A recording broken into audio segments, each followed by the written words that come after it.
윤석열 대통령이 우리 정상으로는 12년 만에 미국을 국빈 방문했습니다. 우리 시각으로 오늘 새벽 워싱턴 DC에 도착한 윤 대통령은 동포 간담회를 시작으로 내일 한미 정상회담, 모레 미 의회 연설 등 20개가 넘는 공식 일정을 소화합니다. 백악관이 내일 한미 정상회담에서 확장 억제 강화를 위한 추가 방안을 논의할 예정이라고 밝혔습니다. 미 상원은 한미 동맹이 평화의 핵심 요소라며 윤 대통령의 국빈 방문을 환영하는 결의안을 발의했고 하원도 곧 동참할 예정입니다. 군벌 간 무력 분쟁이 격화하고 있는 수단에서 우리 교민 28명이 군용기를 타고 사우디아라비아로 무사히 탈출했습니다. 이 가운데 26명은 대형 수송기를 타고 오늘 오후 서울공항에 도착할 예정입니다. 한국과 미국이 사이버 분야에서는 처음으로 북한 국적자 1명을 동시 제재했습니다. 북한 조선광선은행 소속인 이 남성은 암호화폐를 포함해 수백만 달러의 불법 자금을 세탁하고 북한의 대량 살상 무기 WMD 자금 조달에 관여한 것으로 알려졌습니다. 돈봉투 살포 연루 의혹 속에 귀국한 송영길 전 민주당 대표는 국민과 당원들에게 송구하다면서도 의혹에 대해선 아직 모르는 부분이 많다며 답변을 피했습니다. 검찰은 강내구 한국감사협회장과 윤관석, 이성만 민주당 의원 등 핵심 인물 9명에 대해 출국 금지 조치를 하고 보강 수사에 주력하고 있습니다. 오늘 전국에 봄비가 내리면서 기온이 뚝 떨어지겠습니다. 서울의 아침 기온은 10도, 한낮에도 14도에 머물며 예년보다 쌀쌀한 날씨가 내일까지 이어지겠습니다.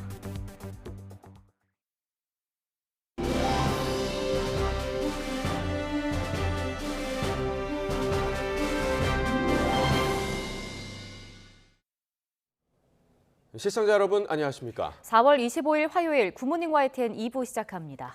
윤석열 대통령이 미국에 도착해 5박 7일 동안의 국빈 방문을 시작했습니다. 윤 대통령과 김건희 여사는 경기 성남시 서울공항을 출발해 현지 시각 24일 오후 1시 반, 우리 시각 오늘 새벽 2시 반쯤 미국 워싱턴 DC에 도착했습니다.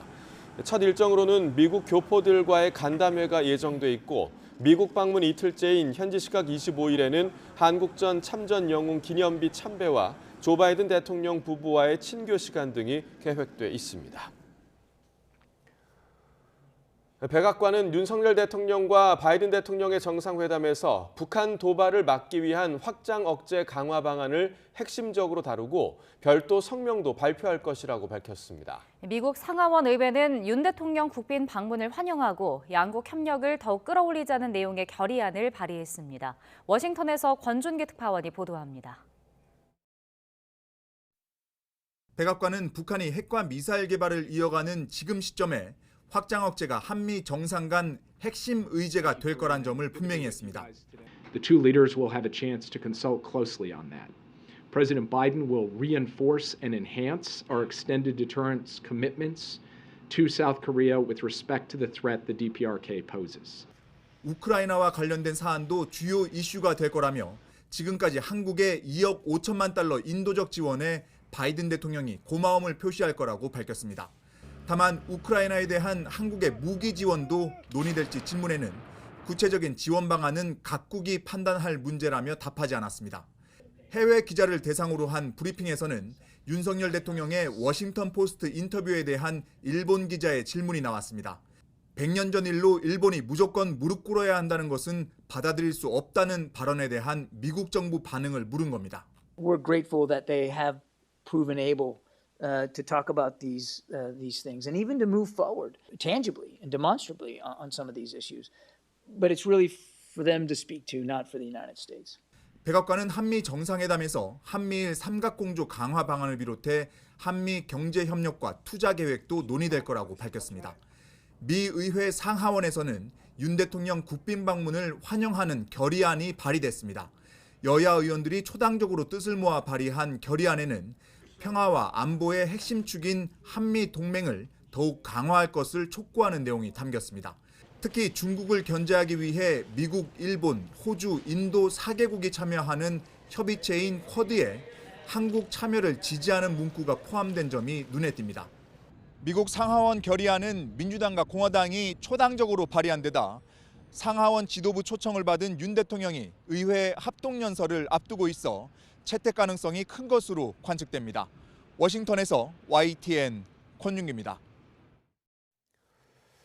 윤석열 대통령의 타이완 관련 발언에 대한 중국의 공세가 계속되는 가운데 중국 당국의 입장을 대변하는 관영 매체들이 한미 정상회담을 앞두고 일제히 미국을 맹목적으로 추종하지 말라며 견제구를 던졌습니다. 관영 글로벌타임스는 어제 순웨이둥 외교부 부부장이 정재호 중국 주재 한국 대사에게 항의했다는 소식을 전하며 한국 정부는 외교 경험이 부족하기 때문에 타이완 문제에 민감하지 않다는 것이 자국 전문가들의 분석이라고 보도했습니다. 랴오닝성 사회과학원 소속 한반도 전문가 리차오는 글로벌타임스에 한국은 한미동맹을 강화해 외교적 지위를 높이려고 하지만 미국을 맹목적으로 추종하는 것은 한국 외교 활동의 운신의 폭을 크게 제한할 것이라고 주장했습니다. 윤석열 대통령의 타이완 관련 발언으로 한중 관계가 껄끄러운 이때 정재호 신임 주중대사가 시진핑 주석을 만나 윤 대통령의 신임장을 전달했습니다. 코로나19 방역 문제로 신임장 제출이 밀렸던 70여 개국 대사들이 한꺼번에 모인 탓에 이렇다 할 덕담을 주고받기도 어려운 자리였습니다. 베이징 강정규 특파원입니다. 지난해 7월 15일 윤석열 대통령은 정재호 주중대사에게 신임장을 수여했습니다. 신임장 정재호 주중국 대사. 신임장은 외교사절을 파견할 때 국가 원수끼리 주고받는 최종 인준 문서입니다. 정 대사는 베이징에 부임한 뒤 9달 만에야 신임장 정본을 시진핑 중국 주석에게 전달했습니다. 코로나19 방역 문제 탓에 시 주석 취임 이후 신임장 제정이 가장 늦은 사례로 기록됐습니다. 10대 권영세, 11대 김장수 대사와는 각각 20-30분씩 별도의 환담도 있었습니다. 그러나 이번엔 70여 개국 대사들이 한꺼번에 몰려 이렇다 할 덕담을 주고받기도 어려웠습니다. 코로나19 검사나 격리 여부부터 시 주석을 만나는 시간, 장소까지 깜깜이었던 걸로 알려졌습니다. 최근 윤 대통령의 타이완 발언을 두고 껄끄러워진 한중 관계가 반영됐다는 말도 들립니다. 정 대사는 우리 정부가 하나의 중국 원칙을 존중하고 있다며 진화에 나섰지만 불신은 여전합니다. 윤 대통령과 로이터 통신의 인터뷰가 사전 질문을 받아서 답변하는 형식이었던 만큼 충분히 숙고한 발언으로 풀이되기 때문입니다. 중국은 이번 주 한미 정상회담에서 타이완 관련 공동성명 수위에 촉각을 곤두세우며 계속 견제 신호를 보낼 것으로 보입니다. 베이징에서 YTN 강정규입니다. 북한이 과거 군 창건일로도 기념했던 김일성 항일 유격대 빨치산 창설을 앞두고 당초 예상과는 달리 조용한 행보를 이어가고 있습니다. 대규모 열병식을 열었던 지난해와는 다른 모습인데요. 한미 정상회담을 주시하며 도발을 저울질하는 것으로 보입니다. 한현희 기자가 보도합니다.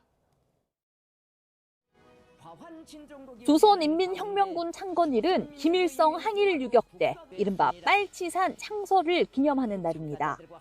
2018년 이후부터 큰 의미 부여를 하지 않다가 90주년이었던 지난해 대규모 열병식을 개최하며 대대적으로 기념했는데 항일 빨치산에서 시작된 군사적 전통이 최근에 국방력 강화 기조와 맞물려 있다는 효과를 노린 거란 분석입니다. 우리 국가가 보유한 핵무력을 최대의 급속한 속도로 더욱 강화 발전시키기 위한 조치들을 계속 취해 나갈 것입니다. 올해는 5년, 10년 단위에 꺾어지는 해, 정주년이 아닌 만큼 별다른 동향이 포착되지는 않고 있습니다. 대신 각종 매체를 통해 항일 유격대 정신을 강조하며 분위기만 띄우고 있습니다. 정찰 위성이나 미사일 발사 등 우려됐던 도발 역시 아직 없지만 가능성은 다양하게 열려 있습니다. 또 윤석열 대통령이 미국을 방문한 만큼 내부 결속과 대외 메시지 등 종합적인 효과를 노린 도발을 진행할 수도 있다는 관측입니다.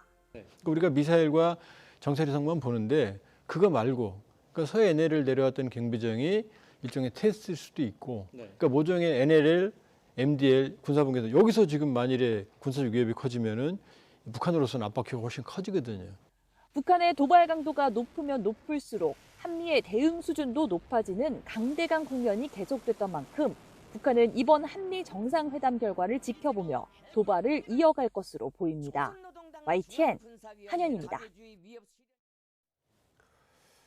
한국과 미국이 불법 사이버 활동으로 북한 대량 살상 무기 WMD 자금 조달에 관여한 북한 국적자 1명을 동시에 제재했습니다. 사이버 분야에서 한미 동시 제재는 이번이 처음인데요. 최근 북한 핵미사일 개발의 돈줄로 떠오른 불법 사이버 활동을 긴밀한 공조로 차단해 나선 겁니다. 이종수 기자입니다. 외교부는 어젯밤 암호화폐 세탁 등으로 북한 핵미사일 개발 자금 조달에 관여한 조선광선은행 소속 심연섭을 미국과 함께 독자 제재 명단에 올린다고 밝혔습니다. 미 재무부도 심연섭을 비롯한 3명에 대한 제재 조치를 발표했습니다. 심연섭은 해외 불법 체류하며 신분을 위장해 활동하는 북한 IT 인력이 벌어들인 암호화폐를 포함해 수백만 달러 불법 자금을 세탁하고 이들에게 금전적 지원을 했습니다. 그가 소속된 조선광선은행은 2016년 3월 유엔 안전보장이사회 제재 대상으로 지정된 바 있습니다. 한미가 북한과 관련해 동일 대상을 동시 제재한 건 2016년 12월 고려항공 등을 겨냥한 이후 6년 4개월 만입니다. 사이버 분야에선 이번이 처음입니다. 한미 두 나라는 그동안 수시로 실무그룹 협의를 진행하는 등 북한 불법 사이버 활동 차단을 위한 공조 노력을 기울여왔습니다. 우리 정부는 앞으로도 북한의 불법 사이버 활동을 차단하기 위해 미국을 비롯한 국제사회와 긴밀히 공조해 나갈 예정입니다. 이번 대북 독자 제재는 윤석열 정부 출범 이후 6번째입니다. 지난해 10월 이후 개인 36명과 기관 41곳이 새로 제재 명단에 올랐습니다. 미 재무부가 제재한 심연섭을 제외한 나머지 2명은 중국과 홍콩 기반으로 활동하는 가상화폐 트레이더입니다. 이들은 북한 연계 해킹 조직 라자루스가 훔친 가상화폐를 실제 돈으로 바꾸는 것을 도왔습니다. YTN 이종수입니다. 수단 군벌 간 무력 분쟁으로 위험에 처했던 현지 교민 28명이 무사히 우리 군용기에 탑승해 위험 지역을 벗어났습니다. 오늘 오후 한국에 도착할 예정인데 대통령실은 안전이 귀환할 때까지 긴장의 끈을 놓지 않겠다고 밝혔습니다. 박석영 기자가 보도합니다. 수단 교민 28명을 태운 우리 군용기가 드디어 사우디아라비아 제다에 도착했습니다.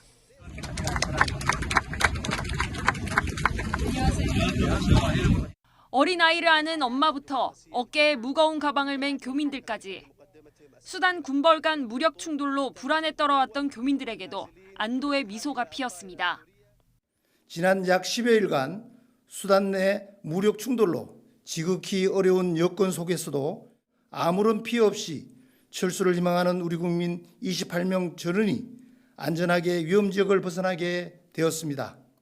구출된 28명 가운데 당장 귀국을 원하지 않는 2명을 제외한 교민 26명은 제다에서 대형 수송기를 타고 오늘 오후 4시쯤 서울공항에 도착합니다. 정부는 귀국 후 교민들의 건강 상태 확인은 물론 필요한 편의가 제공되도록 조치할 방침입니다.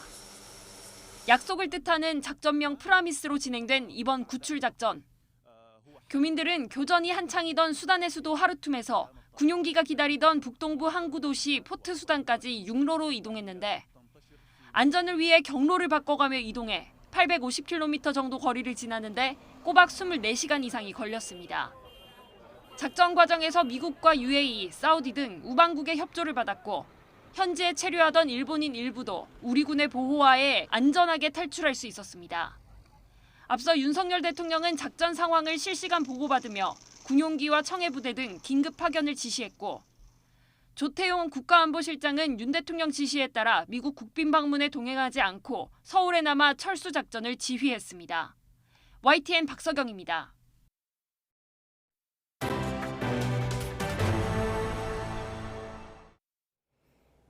재작년 민주당 전당대회 돈봉투 살포 의혹의 핵심 인물인 송영길 전 대표가 어제 오후 파리에서 귀국했습니다.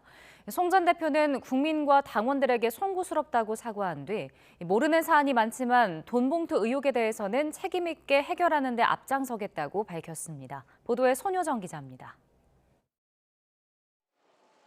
앞서 파리에서 기자회견을 열고 돈봉투 의혹에 대한 정치적 책임을 지겠다고 했던 송영길 전 대표가 기자회견 이틀 뒤 한국에 도착했습니다.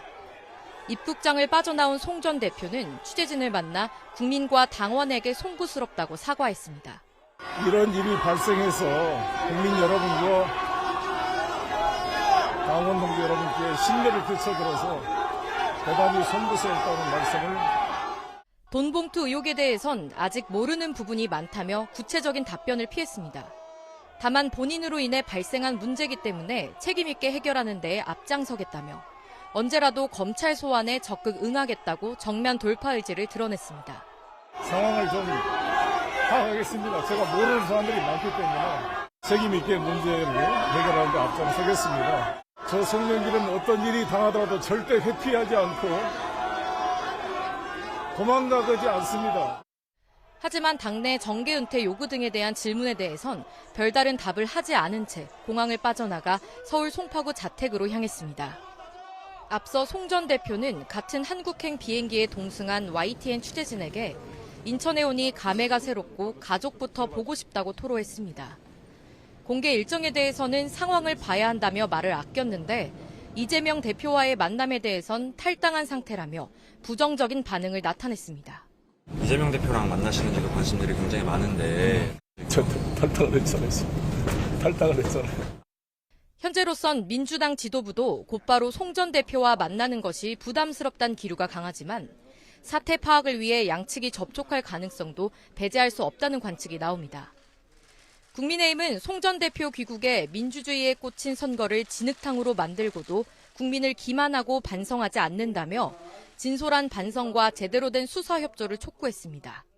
돈봉투 전당대회 범죄 의혹의 핵심 당사자를 무력이 없는 청빈 정치인으로 둔갑시키는 뻔뻔함은 86 운동권의 단일 대우가 우리 정치를 얼마나 썩고 피폐하게 만들었는지를.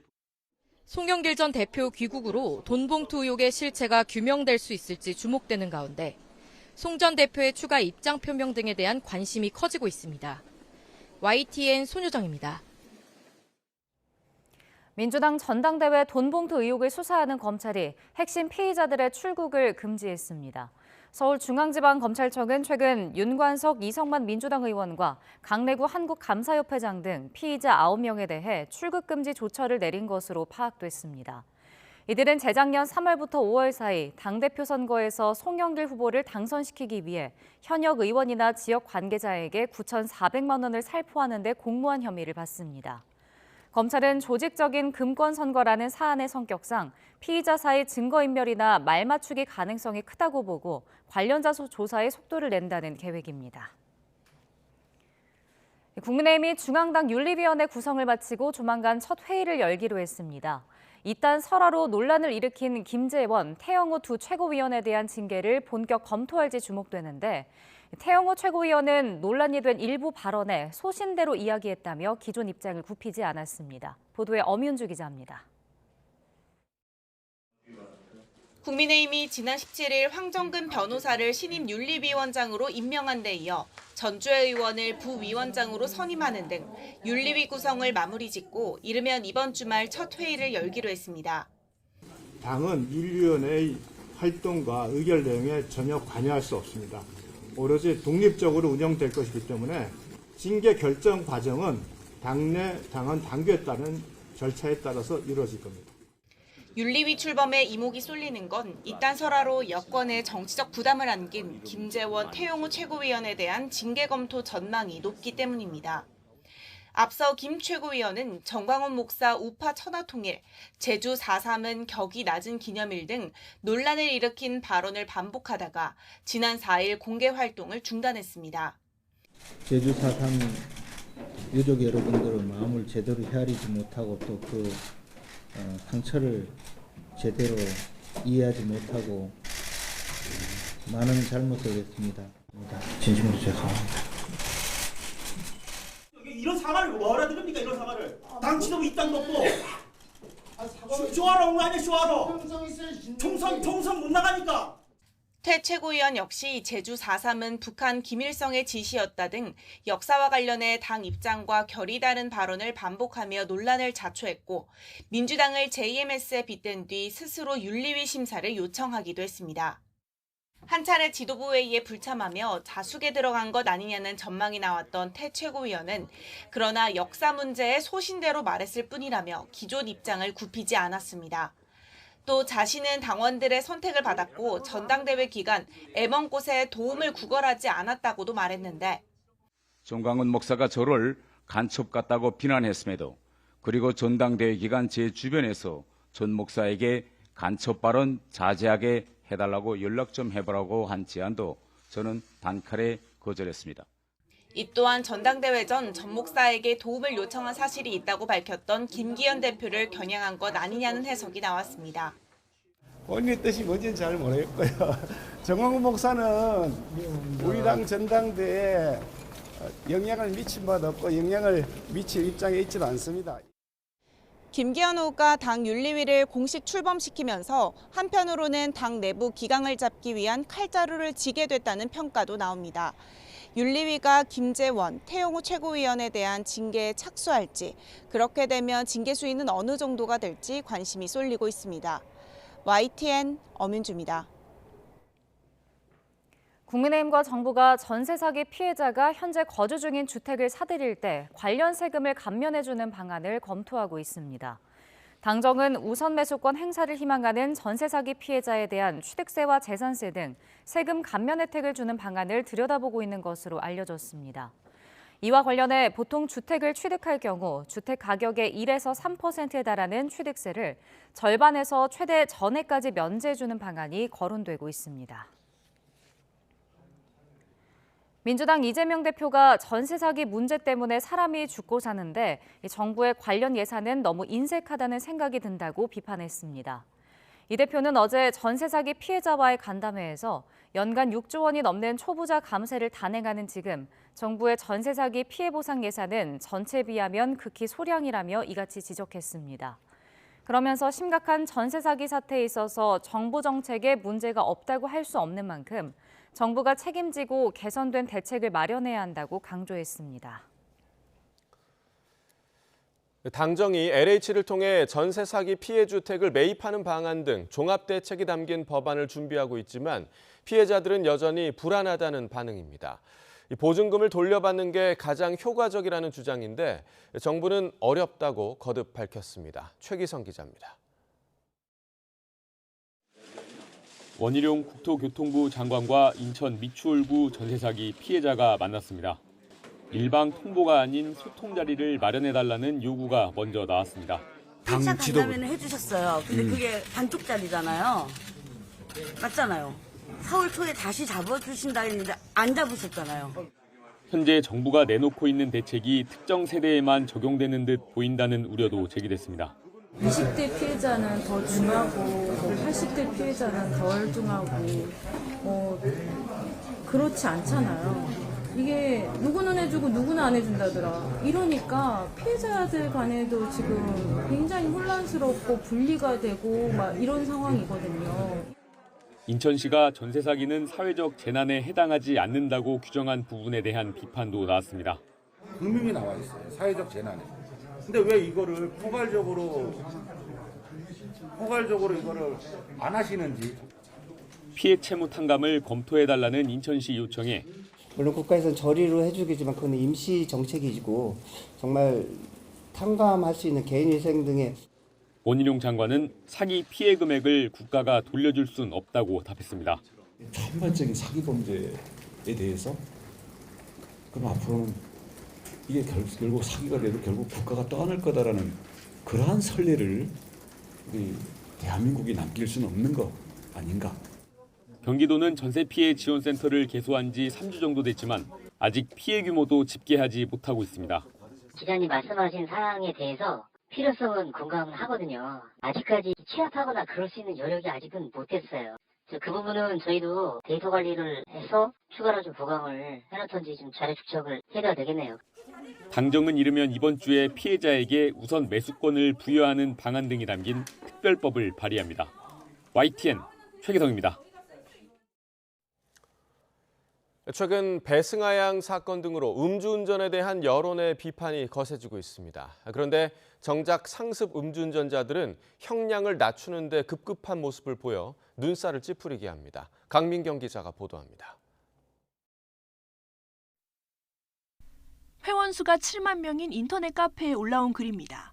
자신을 음주운전 사진, 즉 4번 처벌받았다고 소개하면서 음주운전으로 또 적발됐는데 어머니 암 진단서를 제출하면 효과가 있을지 물어봅니다. 게시글 아래에는 할 수 있다, 힘내라는 응원 댓글이 줄줄이 달립니다. 음주운전을 거듭해 저지르고도 반성을 모르는 모습입니다. 재판으로 넘어갔을 때 형량을 줄이는 걸 돕는 전문 업체들도 여러 곳입니다.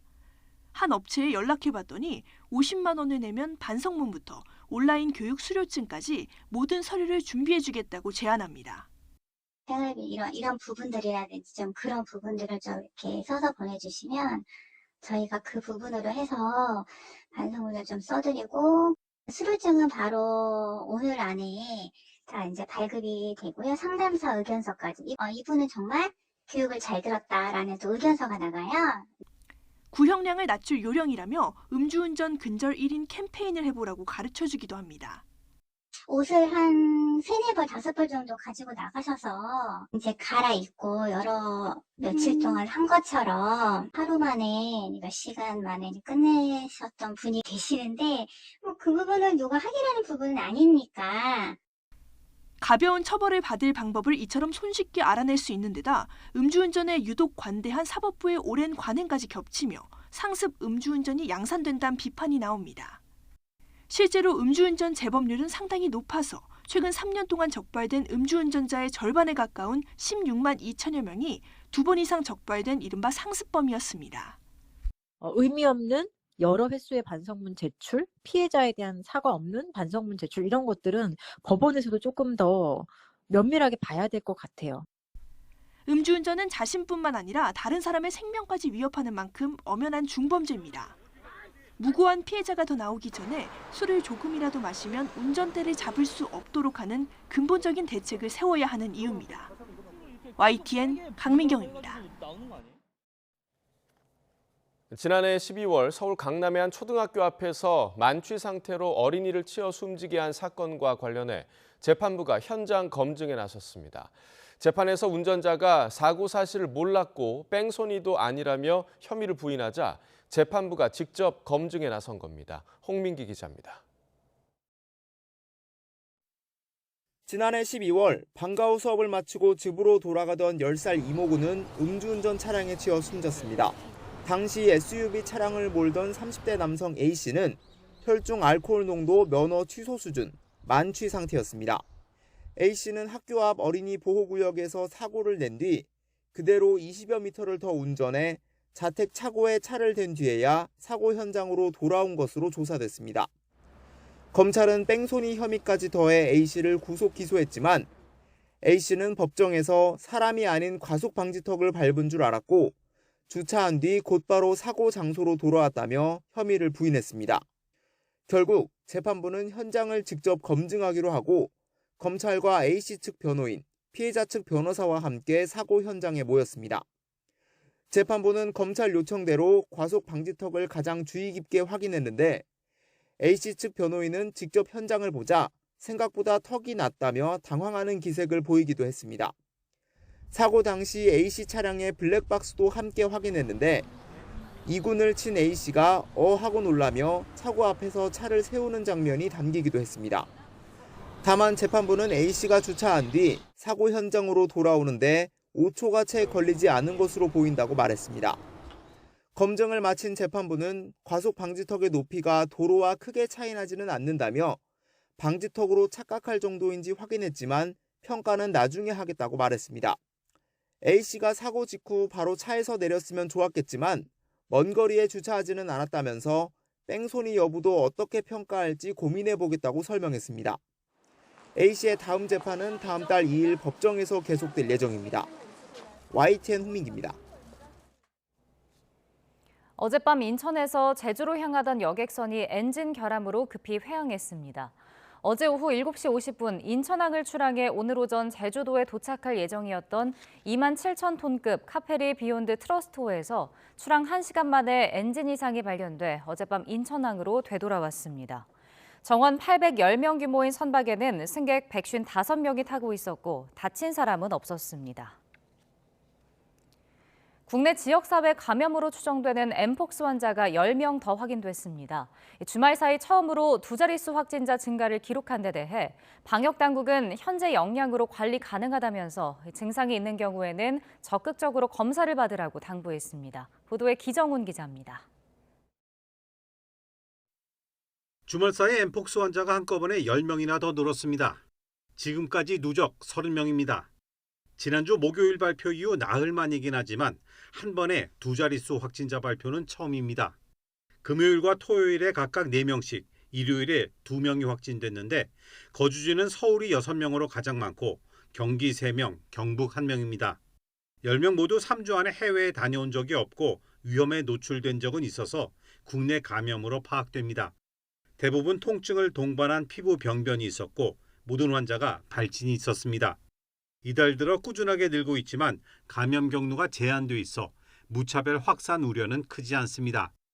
누적 확진 30명 가운데 27명이 밀접 접촉 감염, 즉 피부 접촉이나 성 접촉이 있었다는 얘기입니다. 나머지는 환자 접촉 감염 2건, 의료진이 주사침에 찔려 감염된 것 1건뿐입니다. 세계보건기구는 지난해 엠폭스는 제한된 감염 경로로 인해 관리가 가능한 질병이라고 안내했습니다. 우리 방역당국도 현재 대응 역량으로 충분히 관리 가능하다며 크게 우려할 필요가 없다는 입장입니다. 밀접 접촉으로 전파되는 특성 때문에 코로나19나 메르스처럼 전파될 우려는 적다고 강조합니다. 질병의 속성상 통상에 많은 국민에게 만연해 있다라기보다는 위험도가 높은 그런 상황에 노출되어 계신 분들, 이런 분들 내에서 좀 제한적으로 전파가 될 거다라고 그렇게 보고 있습니다. 다만 개인 신상의 노출 우려 때문에 숨은 환자가 많을 수 있다는 지적에 대해서는 확진자는 물론 검사를 문의하는 사람에 대해서도 철저하게 개인정보를 보호하고 있다면서 의심이 되면 주저하지 말고 보건소 등 의료기관을 찾아 진료를 받으라고 당부했습니다. YTN 기정훈입니다.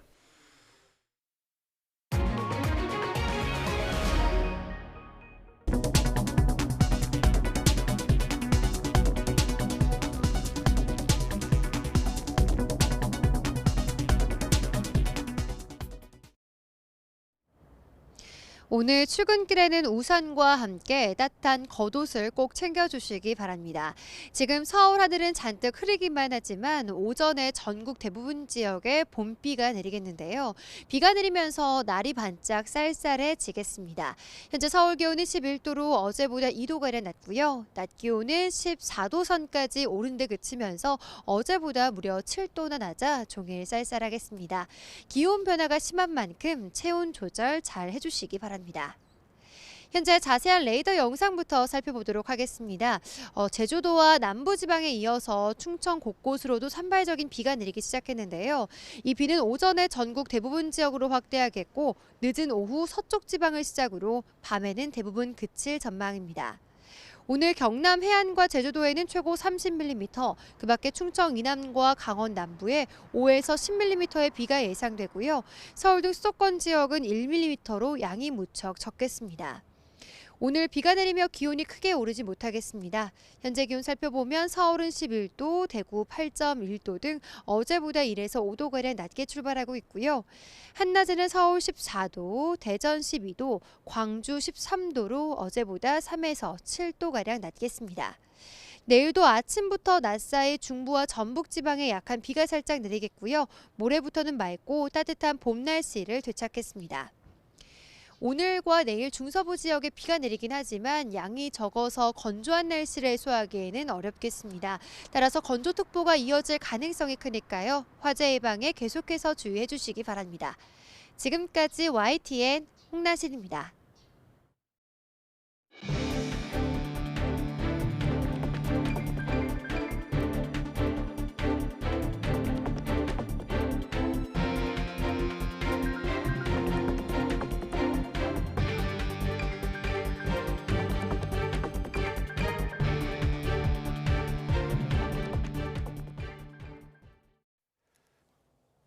윤석열 대통령이 국빈 방미 전 인터뷰에서 대일 관계 개선 과정을 언급하면서 100년 전 역사로 인해 일본이 무조건 무릎 꿇어야 한다는 인식은 받아들일 수 없다고 말했다고 미 일간 워싱턴 포스트가 보도했습니다. 윤 대통령은 우크라이나 지원 문제와 관련해선 한국과 전쟁 당사국 간 다양한 관계를 고려하지 않을 수 없다며 다소 신중한 입장을 보였습니다. 조성호 기자의 보도입니다. 미 일간 워싱턴 포스트가 윤석열 대통령의 미국 국빈 방문을 앞두고 인터뷰한 내용을 공개했습니다. 윤 대통령은 90분가량 이어진 인터뷰에서 강제동원 해법을 비롯한 일본에 대한 결정에 대해 상세히 언급했고, 한국의 안보 불안이 너무나 긴급한 사안이라 일본과 협력을 미룰 수 없었다고 말했다고 전했습니다. 이어 윤 대통령이 유럽은 지난 100년 동안 수차례 전쟁을 경험하고도 전쟁 당사국끼리 미래를 위해 협력할 방법을 찾았다며 100년 전 일어난 일 때문에 절대 할 수 없는 일이 있다거나 일본이 100년 전 역사 때문에 무릎을 꿇어야 한다는 생각은 받아들일 수 없다고 언급했다고 보도했습니다. 이 문제는 결단이 필요한 사안이고 자신은 최선을 다해 설득했다고 생각한다는 윤 대통령 발언도 전했습니다. 우크라이나 지원 문제도 언급됐습니다. 윤 대통령은 불법 침공을 당한 우크라이나에 대한 다양한 범위의 지원이 적절하다면서도 어떻게 무엇을 지원할지는 한국과 전쟁 당사국 간 다양한 직간접적인 관계를 고려하지 않을 수 없다고 말했습니다. 앞선 외신 인터뷰에서 민간인 공격과 대량 학살 등을 전제로 군사 지원 가능성을 열어둔 것보다는 다소 신중한 입장으로 읽힙니다. 윤 대통령은 이번 국빈 방미에 대해서는 양국 국민이 두 나라의 동맹과 성과에 대한 역사적 중요성을 올바로 인식하도록 하는 기회라고 언급했습니다. 한미동맹이 직면한 다양한 현안도 논의하길 기대한다고 강조했습니다. 이와 관련해 워싱턴 포스트는 인플레이션 감축법과 반도체법이 한국 제조업계에 미칠 영향과 커지는 한국 내 핵 보유 요구 등이 한미 관계에 남아있는 마찰 요인이라고 평가했습니다. 또 윤 대통령이 과거 검사 시절 국정원 선거 개입 사건을 수사하면서 외압에 맞서다 자천되는 등 강골 검사로 주목받아 대권까지 올랐다고 소개했습니다. 이번 인터뷰는 윤 대통령이 공군 1호기에 올라 미국으로 떠난 뒤에 공개됐습니다. 민주당은 윤 대통령의 일본 관련 발언에 당황스럽고 참담하다는 반응을 내놨습니다. 이재명 대표는 수십 년간 일본으로부터 침략당했고 고통받은 대한민국 대통령으로 결코 해서는 안 되는 발언이라며 대통령의 역사인식이 어떠한지 생각해보게 된다고 비판했습니다. 그러자 국민의힘은 영어로 번역되는 과정에서 있을 수 있는 오역이라고 반박했습니다. 유상범 수석대변인은 윤 대통령이 주어를 생략한 채 해당 문장을 사용했고 무릎 꿇으라는 것을 일본이 받아들일 수 없다고 해석하는 게 상식적이라며 민주당이 실제 발언은 확인하지도 않고 반일 감정을 자극하고 나섰다고 질타했습니다. 대통령실은 무조건 안 된다는 식의 접근이 미래 한일 관계에 도움되지 않는다는 취지에서 비롯한 발언이라며 한일 관계 개선도 미래를 향해서 가야 할 길이라고 강조했습니다. YTN 조성호입니다. 경찰이 지난해 김건희 여사와 관련된 의혹을 제기해 고발된 더불어민주당 우상호 의원과 장경태 의원을 명예훼손 혐의로 송치했습니다. 또 이른바 청담동 술자리 의혹을 제기한 민주당 김의겸 의원도 서면 조사를 진행하는 등 대통령과 영부인에 대한 명예훼손 수사에 속도를 내는 모양새입니다. 김태원 기자입니다. 지난해 5월 더불어민주당 우상호 의원은 김건희 여사가 새 대통령 관저로 결정된 외교부 장관 공관을 둘러보다 당시 정용 장관의 부인에게 나가 있어달라는 취지로 말했다고 주장했습니다.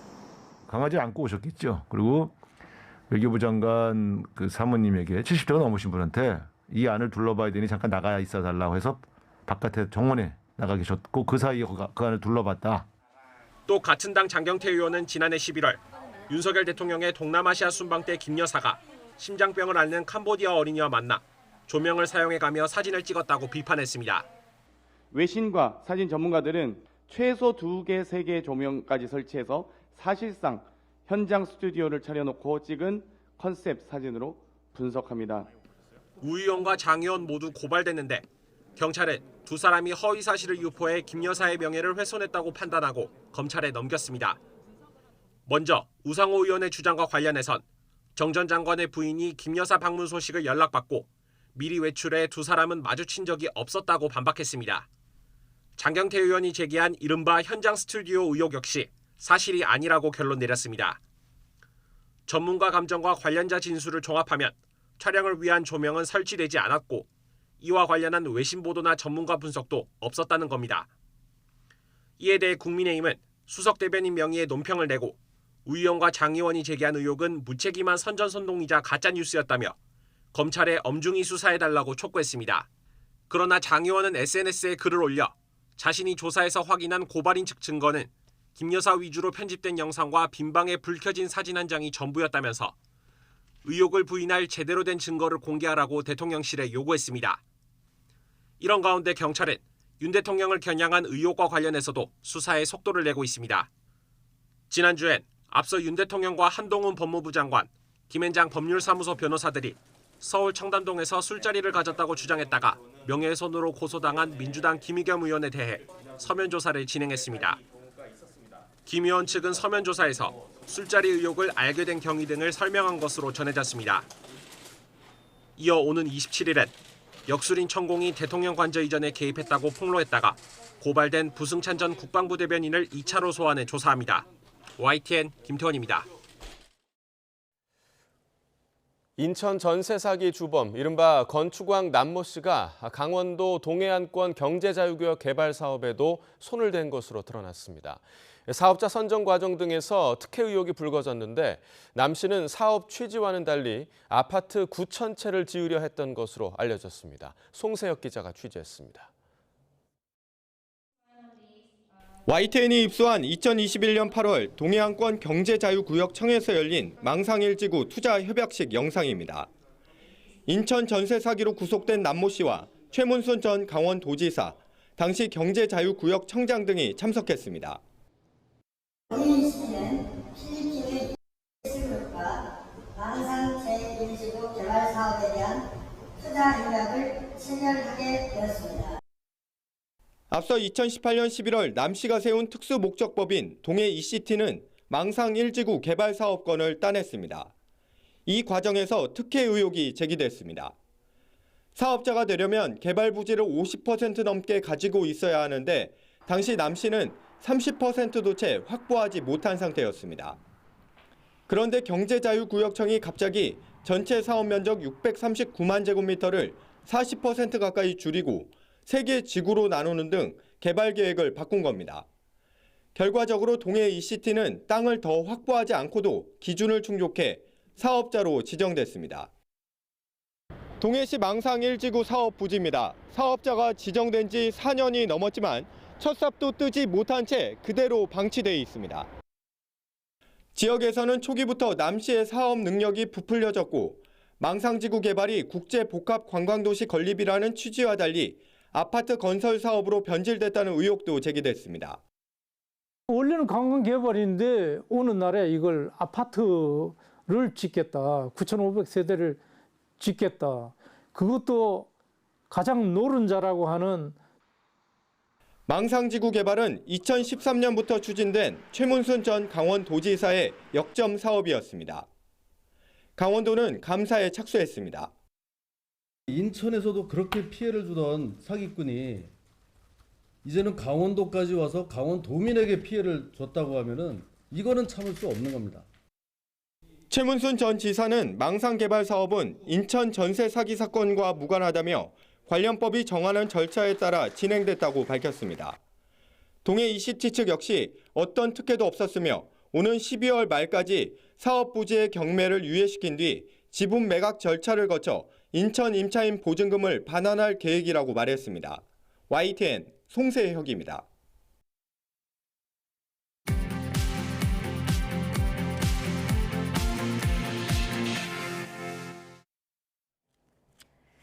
네, 이 시각 세계는입니다. 지난달 핵 추진 잠수함을 사들이기로 한 호주가 장거리 타격 능력을 포함해 전면적인 방위력 강화를 선언했습니다. 미중 경쟁과 우크라이나전 등 불안한 국제 정세 속에 지난해 전 세계 군비 지출은 사상 최대를 기록했습니다. 이경아 기자입니다. 호주 정부가 펴낸 국방전략 검토 보고서에는 깊어지는 미중 패권 경쟁에 대한 위기감이 그대로 드러납니다. 인도태평양에서 미국은 더 이상 유일한 리더가 아니며 두 나라의 경쟁으로 호주의 국익이 위협받을 수 있다는 겁니다. 그러면서 중국의 군사적 야심에 강한 경계심을 감추지 않았습니다. 앤서니 엘버리지 호주 총리는 이 보고서를 바탕으로 30여 년간 이어져온 국방정책을 전면 쇄신하겠다고 발표했습니다. We confront the most challenging strategic circumstances since the Second World War, both in our region and indeed around the world. That's why we're investing in our capabilities and we're investing in our relationship. 호주는 미국 등 오커스 동맹국으로부터 핵 추진 잠수함 8대를 사들이기로 했습니다. 이뿐 아니라 중국을 바라보는 호주 북부 군사기지와 항구시설을 즉시 개선하고 미사일 능력도 확충할 계획입니다. This review and the government's response to it does provide for a reshaping of the Australian Army, but in a way which gives it a much greater strike capability and a much longer range strike capability. 미중 경쟁과 우크라이나전 등 한치 앞을 알 수 없는 국제 정세 속에 각국은 경쟁적으로 군비 확장에 나서고 있습니다. 스톡홀름 국제평화재단은 지난해 전 세계 군비 지출이 2조 2,400억 달러로 역대 최고치였다고 발표했습니다. 압도적 1위인 미국에 이어 중국과 러시아가 뒤를 이었고 한국과 일본도 10위 안에 포함됐습니다. 특히 지난해 3대 안보문서 개정으로 사실상 재무장을 선언한 일본은 1960년 이후 가장 많은 돈을 썼습니다. 우크라이나전을 눈앞에서 지켜본 유럽연합 각국도 군비 지출을 계속 늘릴 방침이어서 힘을 앞세운 안보 기조는 당분간 이어질 것으로 보입니다. YTN 이경아입니다. 러시아 외교수장이 국제평화와 다자주의를 주제로 유엔 안보리 회의를 주관하자 서방은 물론 유엔 사무총장까지 대놓고 반발했습니다. 세르게이 라브로프 러시아 외무장관은 현지 시각 24일 미국 유엔 본부에서 국제평화 및 안보 유지, 유엔 헌장의 원칙 수호를 통한 효과적인 다자주의란 주제로 안보리 공개회를 주재했습니다. 우크라이나 침공으로 유엔 헌장을 위반한 러시아가 이러한 주제로 안보리 회의를 연 건 적반하장이 아니냐는 비판이 나옵니다. 중국이 미국 마이크론의 반도체 수입을 금지할 경우 한국 반도체 기업이 대체 공급자가 되지 않도록 미국이 한국에 요청했다는 보도가 나오자 중국이 반발하고 나섰습니다. 마오닝 중국 외교부 대변인은 미국은 자신의 패권과 사익을 지키기 위해 동맹국의 협박도 불사한다고 비판했습니다. 이어 전형적인 과학기술 괴롭힘과 무역 보호주의 수법을 반대한다고 덧붙였습니다. 영국 정부는 이란 인권 탄압과 관련해 이란 혁명수비대와 사령관 4명을 제재 명단에 올린다고 밝혔습니다. 이란 혁명수비대는 비무장 시위대에 총격을 가해 아동을 포함해 많은 이를 사망케 하고 시위대를 임의로 구금 및 고문했다고 외무부는 설명했습니다. 파산 위기에 빠져 경쟁사인 UBS에 인수된 스위스의 세계적 투자은행 크레디트 스위스의 고객들이 올해 1분기에만 90조 원이 넘는 돈을 인출한 것으로 나타났습니다. 크레디트 스위스가 현지 시각 24일 발간한 올해 1분기 사업 보고서를 보면 자사 고객들이 맡겼던 돈이 1월에서 3월까지만 612억 스위스 프랑, 우리 돈으로 약 91조 8천억 원 인출됐습니다.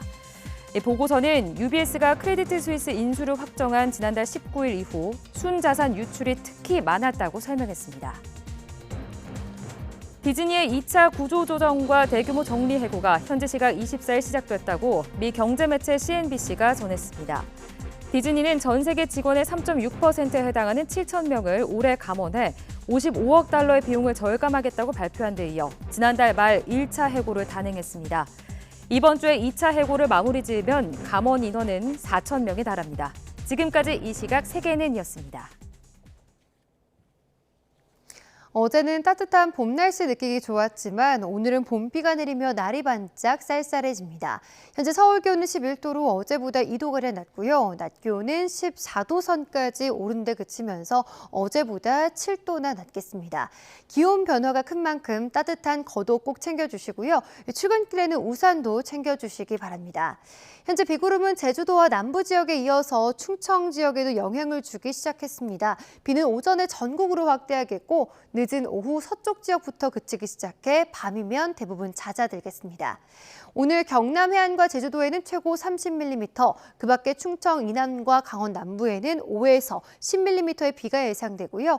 서울 등 수도권 지역에는 1mm 정도로 양이 무척 적겠습니다. 따라서 중서부 지방은 대개 건조함이 완전히 해소되지 못하겠습니다. 건조특보가 계속될 가능성이 큰 만큼 화재 예방에 각별히 주의해 주시기 바랍니다. 현재 기온 살펴보면 서울 11도, 대구는 8.1도 등 어제보다 1에서 5도가량 낮게 출발하고 있습니다.